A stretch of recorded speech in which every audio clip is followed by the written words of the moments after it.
الحمد لله رب العالمين، والصلاة والسلام على سيد المرسلين وعلى آله وأصحابه الطاهرين أجمعين، أما بعد، فأعوذ بالله من الشيطان الرجيم. بسم الله الرحمن الرحيم. ومن يطع الله والرسول فأولئك مع الذين أنعم الله عليهم من النبيين والصديقين والشهداء والصالحين وحسن أولئك رفيقا، ذلك الفضل من الله وكفى بالله عليما، صدق الله العظيم. بسم الله الرحمن الرحيم. بسم الله الرحمن الرحيم. إن الله وملائكته يصلون على النبي يا أيها الذين آمنوا صلوا عليه وسلموا تسليما. اللهم صل على سيدنا محمد وعلى آل سيدنا محمد وبارك وسلم. الصلاة والسلام عليك يا سيدي يا رسول الله، وعلى آلك وأصحابك يا حبيب الله. الصلاة والسلام عليك يا سيدي يا رحمة للعالمين، وعلى آلك وأصحابك يا شفيع المذنبين. انتہائی واجب الاحترام دوستو، بھائیوں، عزیز بچوں، بہنوں اور بیٹیوں، السلام علیکم ورحمۃ اللہ وبرکاتہ. آج تھوڑا سا دوستوں کی فرمائش پر چینج کیا ہے کہ آیات میں نے پہلے تلاوت کر دی ہیں تاکہ دوستوں کو آگے سننے میں آسانی ہو. تو یہ جو میں نے آیات تلاوت کی ہیں یہ سورۃ النساء کی ہیں. سورۃ النساء کا نمبر 4 ہے. اللہ اکبر. سپارہ نمبر 5 ہے. آیات ہیں 69 اور 70، 69 اور 70. سورۃ النساء 5واں سپارہ، آیات 69 اور 70. بس مضمون شروع کرنے سے پہلے میں آپ کو ان کے بارے میں جو شان نزول ہے، جو مصدقہ احادیث مبارکہ میں ہے، میں بار بار ایک لفظ کہا کرتا ہوں، دوستو ذہن میں رکھ لو کہ ہماری الٹیمیٹ ڈیسٹینیشن جو ہے وہ سرکار کی ذات اور ان کے صحابہ کرام، اور جو سکیل اللہ نے بیان کیا اور جو سکیل اللہ کے نبی نے بیان کیا. بار بار آپ کو پھر یاد کراؤں گا تاکہ جب کبھی آپ کو کوئی سوشل میڈیائی مبلغ مل جائے تو اللہ کا قرآن سناؤ اور نبی کی بات سناؤ، اس کی ویسے ہی ہوا نکل جائے گی، کیونکہ انہوں نے فلسفے یاد کیے ہوئے ہیں، لاجکس یاد کیے ہوئے ہیں. بات سمجھے نا؟ وہ لاجک کیا ہوتے ہیں؟ بہت بڑا لطیفہ یاد آیا، اگر آپ کو یاد ہو، میں نے سنایا تھا یہ کہ وہ ایک مولوی صاحب، جیسے ہم ہیں، مطلب یہودی عیسائی وغیرہ سارے مل کے چلے جاتے ہیں مختلف فنکشنوں میں، مل بیٹھتے ہیں، باتیں کرتے ہیں. تو 2 مولوی صاحب اور عیسائی صاحب، پادری صاحب دوست بن گئے. تو مولوی صاحب کے گھر جب پادری صاحب گئے، میں جب بیمار ہوا تھا، میرے گھر میں بھی ایک پادریوں کا گروپ آیا تھا، دعا کر کے گیا تھا. جب وہ پادری صاحب مولوی صاحب کے گھر گئے تو مولوی صاحب نے تازہ انگور رکھے اس کے سامنے. لاجک کی بات کر رہا ہوں، ہم لاجک کے لوگ نہیں ہیں بھائی، نہ، ہم اللہ کی کتاب کے لوگ ہیں. یہ آپ کو سنا رہا ہوں کہ لاجک کیا ہوتا ہے. بعض لوگ سمجھتے نہیں یہ شیطان لوگ کیا کرتے ہیں، یہ شیطانی کیا کرتے ہیں. یہ لاجک، انگور رکھے، فروٹ رکھا، کھایا، چلا گیا. ایک دن پادری نے امام صاحب کو دعوت دے دی کہ حضور میرے گھر تشریف لائیں. چلے گئے. اس نے انگوروں کی شراب آگے رکھ دی کہ حضرت پئیں. تو آپ نے فرمایا کہ یہ تو حرام ہے، میں تو نہیں پی سکتا. کہنے کہ واہ مولوی صاحب، کمال کی بات ہے، مجھے تم نے انگور کھلا دیے تھے اور یہ انگوروں کی بیٹی حرام کیسے ہو گئی؟ یہ تو اسی سے نکلی ہے. اب امام کتاب کا آدمی تھا، لاجک کا نہیں تھا. لاجک تو یہی ہے کہ بھی جب انگور حلال ہیں تو انگوروں سے نکلی ہوئی شراب کیوں حرام ہے؟ یہ لاجک ہے. امام صاحب نے کہا کہ اچھا یہ بتا، یہ میری بھابھی بیٹھی ہیں اور ان سے یہ اس کی بیٹی نکلی ہے. کہا ہاں. کہا جو اس کے ساتھ کرتے ہو بیٹی کے ساتھ کر سکتے ہو؟ تو ایک دم اس کو جھرجھری آ گئی، اس کا لاجک ختم ہو گیا. یہ حرمات، یہ قانون اللہ کی کتاب میں بیان کیا گیا ہے. حرمت علیکم امہاتکم و بناتکم و اخواتکم، یہ ماں بھی حرام ہے، بیٹی بھی حرام ہے، بہن بھی حرام ہے. یہ سارے کتاب کے اندر لکھے ہوئے ہیں. لاجک نہیں ہے یہ. تو آج آپ کو دو چیزیں بتاؤں گا میں، آپ یاد کر لو دماغ کے اندر، اللہ کا فرمان اور نبی کا فرمان. دو باتیں یاد کر لو. کوئی مائی کا لڑاک بھی سب نہیں ٹھہر سکتا. ہم کیوں بھاگ پڑتے ہیں آگے تو وہ ہمارے پیچھے دوڑتے ہیں. جیسے بچپن میں ہمارے ماسٹر صاحب کہا کرتے تھے، آپ کو بھی یہ قیامت سے گزرے ہوں گے آپ بھی، کہ وہ تمہارا کان کتا لے گیا. کتا، اب کان نہیں دیکھا اس نے، کتے کے پیچھے بھاگ پڑا. نہیں، ہم لاجک کے لوگ نہیں ہیں بھائی، نہ فلسفے کے لوگ ہیں. ہم کس کے لوگ ہیں؟ کتاب کے لوگ ہیں. کتاب جو کہتی ہے وہ ہم نے سننا ہے، کتاب جو فرماتی ہے اس کو ماننا ہے. یہ دو آیات جو میں نے تلاوت کی ہیں یہ سورہ نساء کی ہیں. 5واں سپارہ ہے، 69 اور 70 اس کا نمبر ہے. سرکار دو عالم صلی اللہ علیہ وسلم کو ایک صحابی وضو کرایا کرتا تھا، پانی لے کے آتا تھا.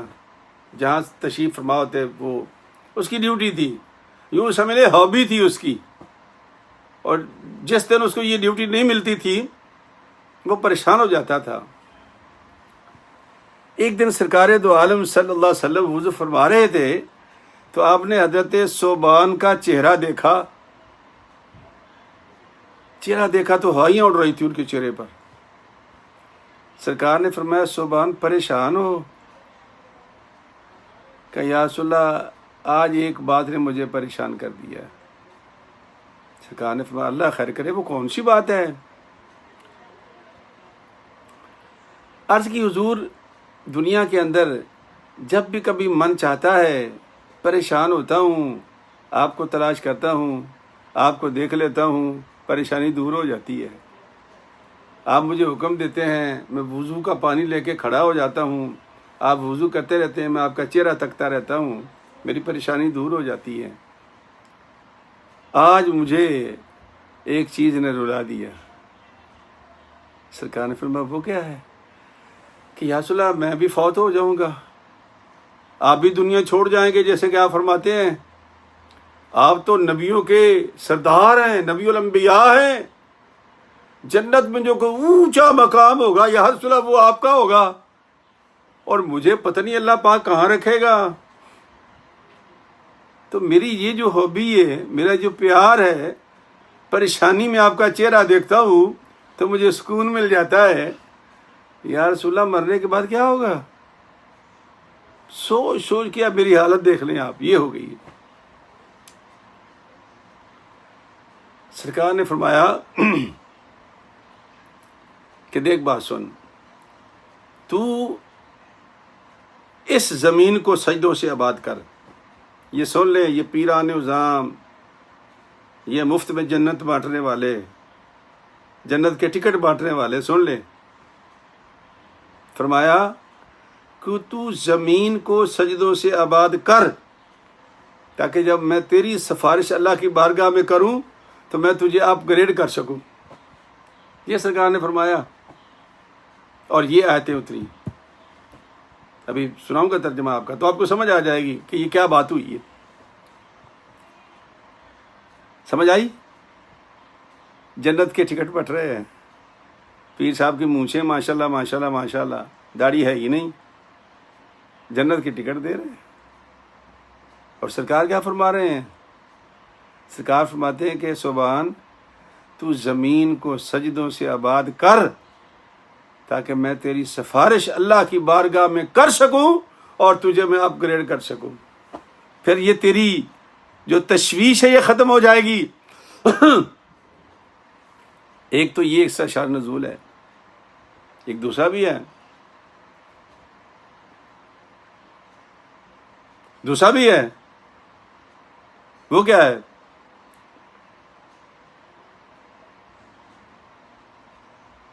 حضرت سیدنا ربیہ رضی اللہ تعالیٰ عنہ، ربیہ بن کعب، ان کا بھی یہی واقعہ ہے. ان کا بھی یہ واقعہ ہے کہ ہر وقت سرکار کے ساتھ ہوتے تھے. ایک دن وہ بھی سرکار کو وضو کرا رہے تھے،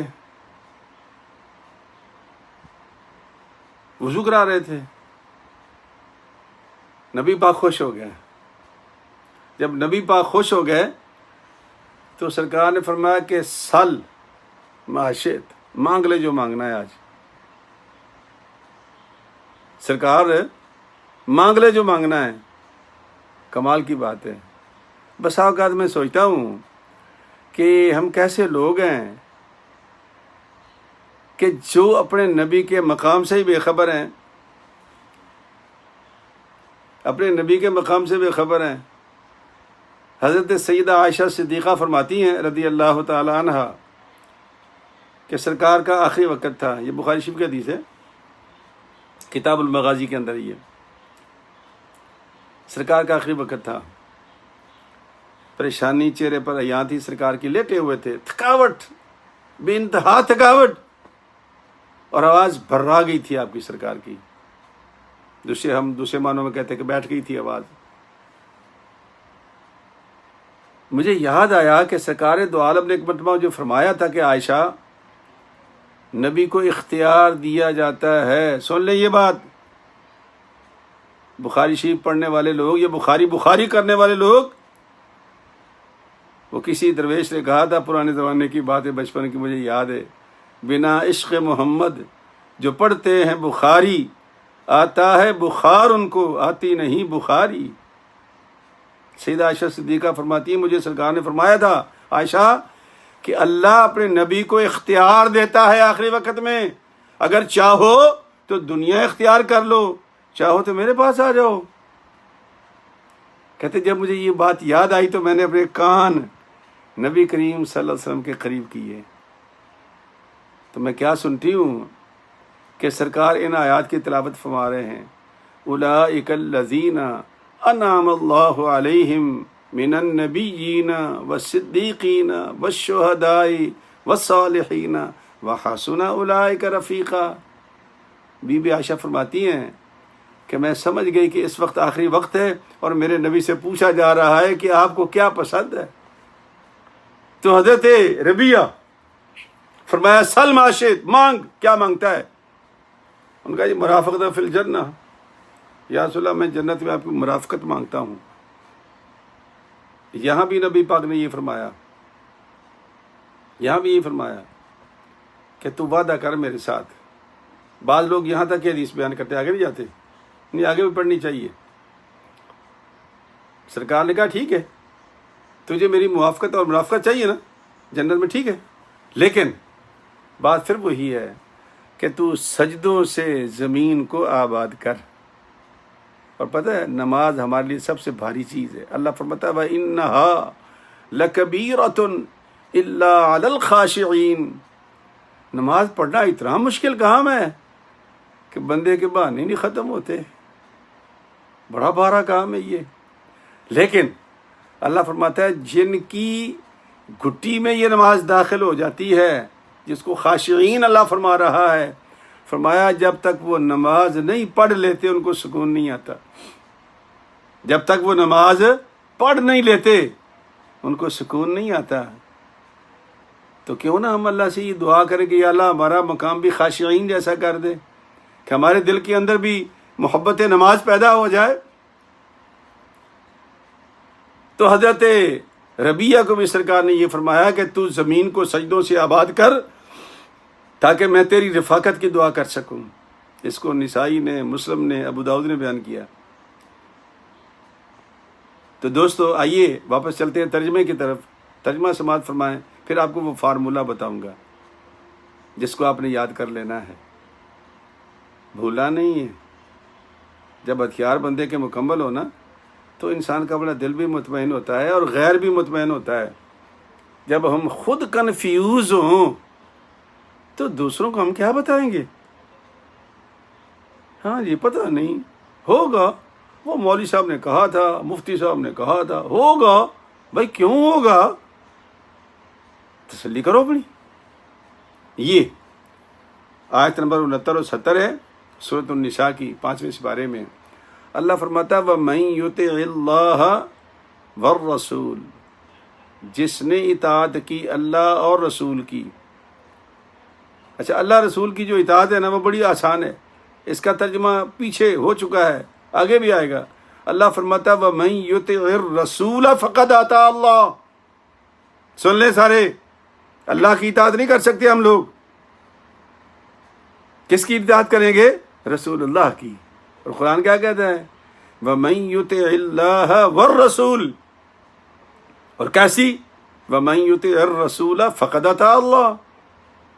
جس نے رسول کی اطاعت کی اسی نے اللہ کی اطاعت کی. تو گویا کہ بات کہاں ٹھہری؟ رسول اللہ کی اطاعت پر. اس لیے تو حضرت عباس بن عبد المطلب رضی اللہ تعالیٰ عنہ کے صاحبزادے حضرت عبداللہ چھوٹے تھے, بھائی تھے سرکار کے, پیچھے بیٹھے ہوئے تھے گھوڑے میں, گھوڑے کے پیچھے بیٹھے ہوئے تھے. ایک جگہ سرکار جا رہے ہیں تو ایک درخت آ گیا پہاڑ کے, جھکا ہوا تھا ایسے. تو سرکار نے گھوڑا روکا اور وہ جو جھکا ہوا درخت تھا اس کی ٹہنی کو اوپر کر کے سر جھکا کے وہاں سے گزرے. حضرت عبداللہ پیچھے بیٹھے ہوئے تھے, گزر گئے. مدت بعد سرکار کا وصال ہو گیا, حضرت عبداللہ کا وہاں سے گزر ہوا, وہاں کے گھوڑا انہوں نے روک لیا. ان کے ساتھ بھی کوئی بیٹھا ہوا تھا.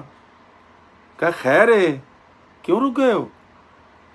کہا میں رک اس لیے گیا ہوں کہ ایک وقت تھا جب میں یہاں سے گزرا تھا, میرے آگے رسول اللہ بیٹھے ہوئے تھے, یہاں ایک درخت ہوا کرتا تھا, اس کی ٹہنی جھکی ہوئی تھی, تو سرکار نے سر جھکا کے اور ٹہنی کو اٹھا کر کے یہاں سے گزرے تھے.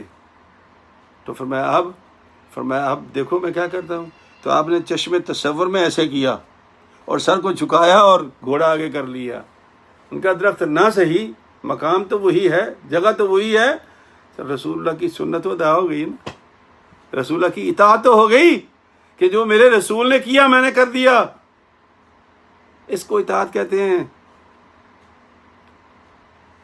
پیر صاحب کھانا کھا رہے, ابھی بھی میرا برخوردار ہے بھتیجا میرا علامہ مفتی محمد قمر الزماں رضوی صاحب بیٹھے ہوئے ہیں. وہ کہہ رہے ہیں جی پیر صاحب کھانا کھا رہے ہوتے نماز نہیں پڑھتے. ہاں جی میں نے دیکھا ہے, بالکل اذان ہو جاتی ہے, نماز ہو جاتی ہے, پیر صاحب کھانا کھاتے رہتے ہیں. کہتے ساڑی نمازاں توڑ دیا نمازاں نے جی. اللہ اکبر. وہ کون سی توڑ کی نماز ہے بھائی؟ میرے نبی نے اپنے ہاتھوں سے مسجد نبی کا گارا بنایا ہے, ہاتھوں سے دیواریں کھڑی کی ہیں, ہاتھوں سے چھت بنائی ہے, اور پھر اسی مسجد کی امامت کی ہے. آپ کون سے پیر صاحب ہیں بھائی؟ آپ کون سے فقیر ہیں؟ آپ کون سے درویش ہیں جو رسول اللہ سے ہٹ کر دین پھیلاتے ہیں آپ لوگ؟ اللہ اکبر. نہیں, یہ سکیل بیان کر رہا ہوں, یہ یاد کر لو, کام آئے گا تمہارے. فرمایا کہ وَمَن يُطِعِ اللَّهَ وَالرَّسُولَ, سمجھ آگے نا کہ اللہ کی اطاعت کیا ہے؟ رسول اللہ کی اطاعت ہے, اور وہی اطاعت اللہ کی ہے. جلد اس چکر میں جا کریں جو لوگ ہمیں دھوکہ دیتے ہیں جی اللہ کی اطاعت کرو, اللہ کے راستے پر چلو. نہ اللہ کا کوئی راستہ ہے, نہ اللہ کی کوئی اطاعت ہے, رسول اللہ کی ہے. اللہ کی طرف سے حکم ہے, ان کو اللہ کا حکم ہے.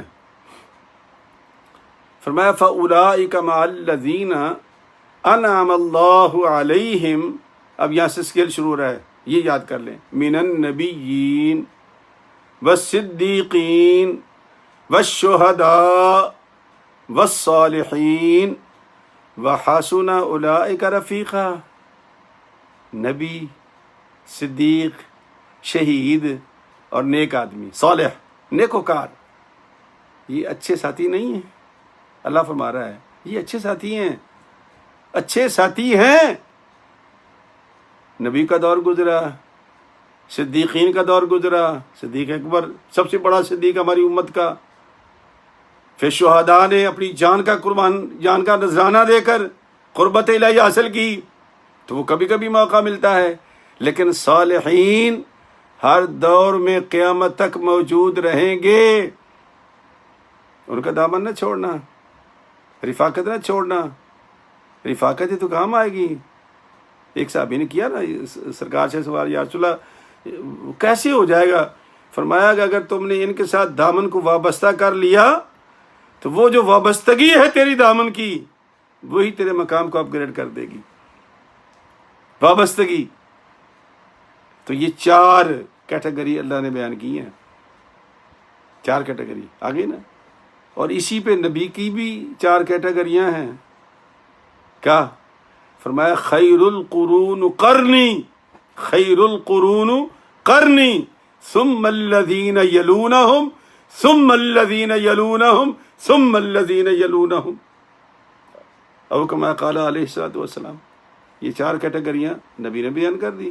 کہا میرا زمانہ صحابہ کے ساتھ، صحابہ کا زمانہ تابعین کے ساتھ، تابعین کا زمانہ تبع تابعین کے ساتھ، یہ 4 ہیں۔ اللہ کے مطلب جتنے فرمانات ہیں، ہم نہیں ملی بات قرآن کریم میں۔ سرکار میں دیکھو، جس طرح میں اس دن کہہ رہا تھا آپ سے کہ 2 رکعت نماز نفل، 2 رکعت نماز فرض، 4 رکعت نماز فرض اور کی کہاں لکھی ہے ہی نہیں، وہ تو سرکار نے بتائی ہے۔ اگر سرکار نے نہیں بتائی، آگے چلو صحابہ نے بتائی ہے، نہیں آگے چلو تابعین میں سے کسی نے کیا یہ کام؟ نہیں کیا۔ آگے چلو تبع تابعین میں نہیں کام کیا، بدعت ہے ہی نہیں، اس کی نہ کوئی ابتدا ہے نہ کوئی انتہا ہے ہی نہیں اس اسکیل میں۔ لیکن اگر نبی کے بعد صحابہ آئے، صحابہ کے دور میں کام نہیں ہوا تو تابعین نے کیا ہوگا۔ تابعین کی سیرتیں دیکھو، محنت کرنی پڑے گی نا تابعین کی زندگی دیکھنے کے لیے۔ اور تابعین کون ہیں؟ امام ابو حنیفہ ہیں۔ تابعین کون ہیں؟ حسن بصری ہیں۔ یہ سارے سعید ابن مسیب ہیں، یہ سارے لوگ تابعی ہیں جنہوں نے صحابہ سے سبق سیکھا ہے۔ ان کی زندگیاں دیکھو۔ اور اگر یہاں سے بھی آپ کو بات نہیں ملتی، اگر مل گئی ہے تو وہ بدعت نہیں ہوگی۔ سمجھو بدعت کی تعریف کیا ہے۔ جب حضرت فاروق اعظم رضی اللہ تعالیٰ عنہ نے تراویحیں شروع کرائیں تو ایک صحابی نے کہا، یا حضرت آپ تو ماشاءاللہ بڑے ذہین ہیں، نبی پاک نے تو 3 دن تراویحیں پڑھائی تھی، صرف 3 دن، اور آپ تو روزانہ شروع کروا دیا آپ نے، اور وہ بھی 20 تراویحیں، یہ تو بدعت ہے۔ سرکار نے کیا فرمایا تھا؟ پڑھو سیرت فاروق اعظم رضی اللہ، میں ان سے زیادہ پڑھا لکھا نہیں ہوں، نہ یہ آج کل کے جاہل بے وقوف لوگ، دنیا دار لاجکس اور فلسفے بکھیرنے والے لوگ۔ انہوں نے کہا کہ میرے نبی نے 3 دن پڑھائی ہیں نا، تو ثبوت تو ہے، سرکار نے پڑھائی 3 دن، 3 سے اوپر جمع کا لفظ ہے، چلو 3 دن پڑھا دی۔ میں تو کہتا 3 دن پڑھائی، سرکار نے 3 دن تراویح پڑھائی۔ تو فرمایا کہ یہ بدعت ہے، لیکن نعم البدعۃ ہذہ، یہ بدعت حسنہ ہے۔ یہ پوری تراویحیں 20 دن، پورے 30 دن پڑھانا یہ بدعت تو ہے، چونکہ نبی نے پورے 30 دن نہیں پڑھا ہے، لیکن میں صحابی رسول ہوں، میں کہہ رہا ہوں، میں پڑھا رہا ہوں۔ تو اسکیل کیا ہے؟ خیر القرون قرنی ثم الذین یلونہم، مان صحابی کی بات۔ ویسے تو بڑے ہم کہتے ہیں صحابہ نے یہ کام کیا، صحابہ نے یہ کام کیا، جو صحابہ کی بات کرتے ہیں کہتے ہیں رسول اللہ نے کیا۔ یہ ہے لطیفہ آج کا، آپ صحابہ کی زندگی میں کوئی چیز بتا دو ان لاجک اور فلسفوں کو، فلسفہ زدوں کو، تو وہ کہیں گے یہ رسول اللہ کی زندگی میں نہیں ہے۔ میں جب نیا نیا فارغ التحصیل ہوا تو گوجرا منڈی ضلع لائل پور میں میرا انتخاب ہوا خطابت کا۔ یہ خوبصورت لطیفہ سناتا ہوں، زندگی کبھی کم آ جاتی ہے، یہ غالباً 69-70 کی بات ہے۔ یہ فارغ جوانی اس وقت بڑی قائم تھی اللہ کے فضل سے۔ تو ایک بزرگ ہوا کرتے تھے صوفی غلام حسین صاحب گوجرے والا، بڑا خوبصورت نام تھا، بڑا پیارا آدمی تھا، اللہ تعالیٰ اسے جنت نصیب کرے، جنت میں اعلیٰ مقام عطا فرمائے۔ تو انہوں نے میری بڑی پذیرائی کی۔ وہاں ایک صاحب ہوا کرتے تھے، تو وہاں ایک مسئلہ چل پڑا کہ امام جب بیٹھا ہو تو جو مقتدی ان کو بیٹھنا چاہیے یا کھڑے ہونا چاہیے۔ اٹھنے بیٹھنے کا مسئلہ تھا، وہ بڑا کافی لمبا ہو گیا تھا۔ تو مجھے لے گئے، میرے سامنے جو بزرگ بیٹھے ہوئے تھے عالم فاضل آدمی تھے، سید بادشاہ تھے، اللہ ان کو بھی بھئی جنت میں جگہ دے، پڑھے لکھے آدمی تھے۔ تو انہوں نے مجھے کہا کہ بیٹا آپ تو بالکل نئے ہو، فریش ہو۔ میں نے کہا جی آپ حنفی ہیں یا سلفی ہیں؟ میں نے کہا جی میں حنفی ہوں۔ تو میں نے حدیث کی کتابیں ایک طرف رکھ دی اور میں نے فقہ کی کتابیں کھول لی، تو لکھا ہوا تھا فلا تقوموا حتی ترونی، ہاں جی، اور جب تکبیر ہو، اور یہ حدیث کے حوالے سے لکھا ہوا تھا، تو تم اس وقت کھڑے ہو جاؤ جب مکبر حی علی الصلاۃ پہ پہنچے۔ یہ ہدایہ میں بھی، شرح وقایہ میں بھی، ساری کتابوں میں نے اس کو پڑھ۔ کہتا نہیں آپ حدیث دکھائیں۔ میں نے فقہ کی کتابیں بند کر دی، میں نے حدیث کی کتاب کھولی ترمذی شریف۔ نبی پاک کب نکلتے تھے اپنے حجرہ پاک سے؟ جب وہ مکبر حی علی الصلاۃ پہ پہنچتا تھا۔ بات سمجھ میں کیا کہہ رہا ہوں؟ تو سرکار نے ایک دن دیکھا کہ لوگ پہلے کھڑے تھے، تو فرمایا فلا تقوموا حتی ترونی، حدیث ہے، کھڑے نہ ہوا کرو جب تک میں نہ باہر نکلا کروں۔ اور کب نکلتے تھے؟ حی علی الصلاۃ پہ۔ میں نے حدیث آگے رکھ دی، کہنے لگا نہیں اس کا مفہوم یہ نہیں بھائی۔ وہ جو بزرگ بیٹھے ہوئے تھے منصفین، وہاں 3 4 5 بیٹھے ہوئے تھے، ان کا یہ برخوردار کی بات سن لیں، بات بڑی خوبصورت کر رہا ہے۔ یہ میں پرانے زمانے کی بات کر رہا ہوں، اب بھی میں یہ کہتا ہوں، سنو دوستو، یہ کوئی مسئلہ نہیں ہے، یہ امام کی تابع داری ہے۔ اگر آپ مسجد میں جاتے ہیں، یہ میرا مسئلہ ہے، اس میں میں کسی فقیہ کو شامل نہیں کر رہا، یہ میری اپنی تحقیق ہے۔ اگر امام کھڑا ہے، اور کیوں کہہ رہا ہوں، در مختار میں ہے کہ اگر ایک آدمی داخل ہوا اور مکبر اشہد ان محمد رسول اللہ پہ پہنچا اور امام بیٹھا ہوا تھا، تو اب اس کو کیا کرنا چاہیے؟ تو صاحب در مختار نے لکھا ہے کہ اس کو بیٹھ جانا چاہیے، خواہ ایک لمحہ کیوں نہ ہو، تاکہ امام کی تابع داری ہو جائے۔ تو میں نے اس سے نتیجہ اخذ کیا کہ اصل میں یہ امام کی تابع داری ہے۔ اگر امام کھڑا ہے تو تم بھی کھڑے ہو جاؤ، امام بیٹھا ہے تو تم بھی بیٹھ جاؤ۔ اللہ اللہ خیر صلی اللہ۔ یہ ہوتا کیا ہے؟ امام کھڑا ہے، مقتدی ضد سے نیچے بیٹھے ہیں، امام بیٹھا ہے، مقتدی ضد سے کھڑے ہیں۔ تو جب آپ نے اقتداء امام کی کرنی ہی نہیں، تو بھائی نماز پڑھنے کا کیا فائدہ تمہارا؟ بات سمجھ، اس کو فقہ کہتے ہیں۔ تو جو طریقہ کار اللہ کے نبی نے بتایا کہ مجھ میں دیکھو، صحابہ میں دیکھو، تابعین میں دیکھو، پھر تبع تابعین میں دیکھو، یہ سارے خیر القرون ہیں، خیر کے لوگ ہیں یہ۔ تو پھر کون سے وہ عقل مند لوگ ہیں جن کو کسی تابعی کا قول سنایا جا، کہتے ہیں جی حدیث میں دکھاؤ؟ نبی تو یہ بتا رہا ہے، قرآن تو یہ بتا رہا ہے کہ نبی ہیں، صدیقین ہیں، شہداء ہیں، صالحین ہیں، وحسن اولئک رفیقا۔ تمہیں نہیں سمجھ آئی یہ کتنے بہترین ساتھی ہیں؟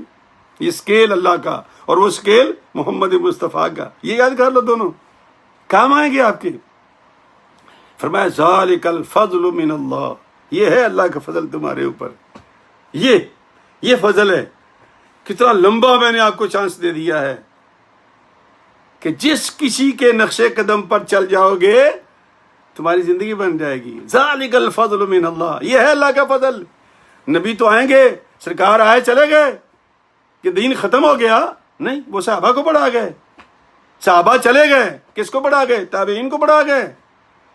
وہ چلے گئے، پھر کس کو پڑھایا؟ تبع تابعین کو پڑھایا۔ یہی باتیں جو میں آپ کو بتا رہا ہوں۔ تو مانا کیا ہوا کہ اللہ کا نبی اس کو خیر القرون کہہ رہا ہے، اور میں کون ہوں مفتی عبد الرحمن قمر کہ میں کہوں میں ان تابعیوں کو نہیں مانتا، میں تبع تابعین کو نہیں مانتا، میں صحابہ کو نہیں مانتا، حدیث دکھاؤ۔ اس کا مطلب یہ کہ اللہ کے قرآن کے بھی خلاف کر رہا ہوں اور نبی کے فرمان کے خلاف بھی کر رہا ہوں۔ میں کچھ نہیں کہہ رہا، یہ آپ کے سامنے میں نے رکھ دیا ہے، اس کو پڑھ لیں۔ وَكَفَى بِاللَّهِ عَلِيًّا، کافی اللہ، اور وہ جانتا ہے سب کچھ، سب علم ہے، علم کو پیدا کرنے والا ہے، خلاق ہے، علیم ہے، خبردار ہے۔ تو میرے عزیزو، میرے دوستو، وقت کا تقاضا تو یہی ہے کہ لگا رہوں، آپ سے باتیں کرتا رہوں، باتیں کبھی نہ ختم ہوں۔ آج میں نے ایسے ہی 2-4 باتیں فقہ کی کر دی ہیں، ناراض نہیں ہونا، میری بات کو سمجھنے کی کوشش کرنا کہ میں کیا کہہ رہا ہوں۔ اس لیے اللہ تبارک و تعالی ہمیں عمل کی توفیق دے۔ کل انشاءاللہ جمعے کا جو بیان ہے وہ 1:15 بجے لائیو ہو جائے گا انشاءاللہ، 1:15 بجے، 1:15 سے لے کے 2 بجے تک، پونا گھنٹہ مسجد سے لائیو ہوگا انشاءاللہ، المدری مسجد سے، کوئنز میں جو لغواڑی ایئرپورٹ کے سامنے ہے، جس کو بنانے کا شرف اللہ نے دیا ہے، اس مسجد میں لائیو ہوگا خطبہ 1:15 سے 2 بجے تک انشاءاللہ۔ اس کے بعد پھر جماعت ہو جائے گی، اور کل شام کی آپ کو چھٹی ہے، جیسا کہ میں پہلے بھی عرض کر چکا ہوں۔ تو کل جمعے کی شام کو چونکہ میں وہاں سے لیٹ آتا ہوں تو درس نہیں ہو سکے گا، ہفتے کو انشاءاللہ آپ سے ملاقات ہوگی 9 بجے۔ اللہ تعالیٰ آپ کا حامی ناصر ہو۔ جاتے جاتے خبر بھی سن لے، بڑی اندوہناک خبر ہے، ہمارے ملک پاکستان کے مشہور شخصیت، روحانی پیر اور بہت پیارے برنجا منج آدمی، خوبصورت جناب پیر کبیر علی شاہ صاحب آپ چورا شریف والوں کا انتقال ہو گیا ہے، اور ان کے بڑے صاحبزادے یہاں ہمارے پاس ہیں امریکہ میں، جناب پیر ثقلین حیدر صاحب، تو بروکلن میں اس وقت تشریف فرما ہیں۔ اللہ تعالیٰ بھائی ہم ان سے تعزیت کرتے ہیں، کل انشاءاللہ جمعے میں بھی دعا کریں گے۔ آپ لوگوں سے بھی دعا کی درخواست ہے کہ پیر ثقلین حیدر صاحب کے والد کے لیے، پیر کبیر علی شاہ صاحب آپ چورا شریف والوں کے لیے دعا خیر کر دینا۔ اللہ سب کا حامی و ناصر ہو۔ السلام علیکم ورحمۃ اللہ وبرکاتہ۔